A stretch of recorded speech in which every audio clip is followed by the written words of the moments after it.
Hello and welcome to the Tarkus Zone. Thank you for joining me. Today we're going to be looking at the game Ars Notoria. It's on the Steam platform. This is where you can find information about it. It's not released yet. Every once in a while I circle back to this game just so that my YouTube subscribers can have eyeballs on it still, keep it in their mind on the back burner basically. And what I like to do with these videos is just go over the Discord information, the new questions and answers that the developer has, giving answers to. I don't usually talk about the questions. We read the answers and we could pretty much assume what the question was based on the answer. So here it looks like it's going to release in 2023, so sometime this year. I know they got a play test they want to do shortly. I don't know exactly when that is. We're going to probably find that more information about that when we get over to the Discord. Let's just quickly go over to the community hub and go to discussions while we are here. Beta, single player oriented. So basically, Darkspawn's asking me something. I'll have to chat with him in a second.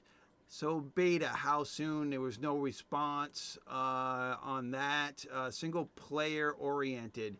Okay, so this is the developer on Steam answering the question. The game is more single player and co-op oriented, somewhat similar to how it is in Valheim, for example, but for a more emphasis on RPG mechanics and features.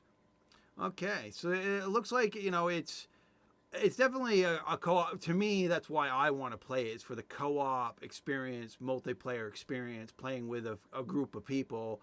This game has a lot going on for it. There will be various server settings, though, like enabling and disabling PvP, changing world generation settings, free building mode and whatnot. I mean, there's a lot going on with this game. You can build, you can do quests, you can make items. There's a lot going on. So let me just bring over the Discord. And again, I have to talk to Dr. Darkspawn in a second. He's wanting my attention about Diablo 4. We were playing that together. So we'll talk to him in a little bit about that. So let's go to at questions. So did we get anything? Yeah, we've got some newer stuff, May 2nd. So let's just scroll up here. Okay, so the developer is this Xron. So hi, we plan to have dedicated server support before early access launch. Okay, we saw that already. Let's just scroll down here. Hi, we will try to add more languages. This is about adding more languages to the game. That's just what this answer is. German, French, Portuguese, Polish. All right, so then they go on to say, hi, the closed testing will have multiple stages. We will have generally increased the amount of content in the game build, so it's easier to test this way. And the first stage will include only English language, but later testing versions, as well as early access versions, will also include localization methods on Steam page, and will probably several new ones. Okay, and this is the last answer that they gave in the questions bucket here. I personally haven't played Outward, only saw some gameplay videos, but people mention it quite often in the comments, so I suppose there are some similarities. About other influences like RPG elements or somewhat inspired by Tess, Witcher, Soul series, Wild Survival, Building and Crafting, but Valheim, Ark, and other survival games. It even has some slight influence from city builder and colony management simulators, mostly in the mechanics related to the faction management and resources harvesting. Okay, so yeah, because in this game you can actually have NPCs do some of the burden for you.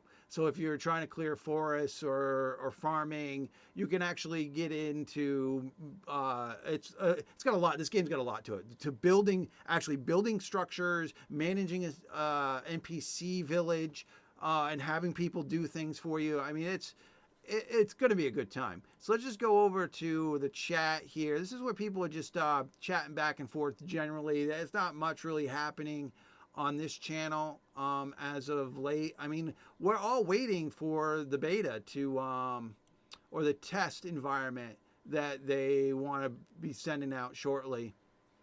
And there's not really a lot of newer stuff here.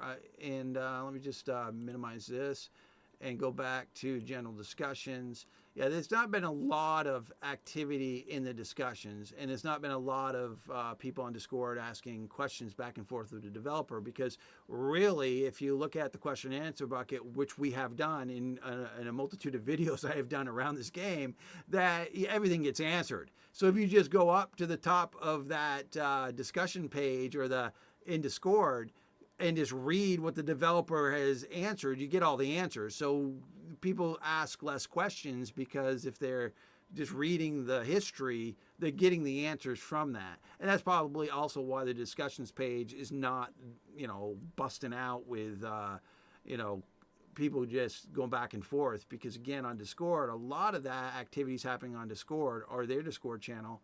And that is just, is good. I mean, because the developer has gone out of their way to answer pretty much every question that somebody has posed either on discussions or on Discord. So we're looking at the screen right now. You can see what the graph is going to have: seasons, night and day. You'll be able to build whatever you can imagine with the in-game assets, walls and building segments. You'll have to build everything, you'll have to gather everything. But again, if you start controlling the NPCs in the world, then getting materials for building is easier. Instead of you having to go out and slep that all yourself, if you can get some mechanic in the game to help you gain those resources. Now, the last news thing was journal number 7. That was on March 26th, so it's been a little while. And back on this post, they were talking about the harvesting professions, which I did a whole video on. And the reason why I'm coming down into this is because I know when I looked at this before, there was a post. Okay, here it is. There was the video here that kind of shows you what you can do. This is free mode, I imagine. That's what the person's in this video. But you'll be able to do all these kind of layerings within your structure that you build: wallpapers, chandeliers, lighting, weapon racks, beds, tables, chairs. You'll be able to do it all, and fireplaces, and seamlessly kind of do it, as long as you've got the materials that will allow you. Even banisters, banisters for the stairwell, and doing the ceilings with a copper inlay. I mean, that all looks really cool. And you'll be able to do this within the game. And this is just a small portion of what the game offers, because it's got a whole questing system. It's got NPC management, a settlement building aspect where you're managing a colony, faction development. It's all within the game. And what's nice about it is you can play with your friends. You can get on a dedicated server and play with your friends, so everybody's enjoying the same experience. And it will have dedicated servers, so you won't have to wait until your friend's online to play the game. Anyone can play the game whenever they want, as long as the dedicated server is being hosted, is up online. And I think the developer even said that they're going to have their own slew of servers, so you'll be able just to join one of their public servers, and then you're good, because that one's going to be up. And that, again, we're just watching this video so that you can see what possibilities there are, how detailed you can be with your building, and how you can just do so much detail. I mean, it's going to be a good time. And again, I've just been doing these videos off and on here on my YouTube channel, just so that YouTube world, can keep your eyes on this, because I think it's going to be a very fun game. All right. Well, thank you for joining me. And this has been The Darkest Zone.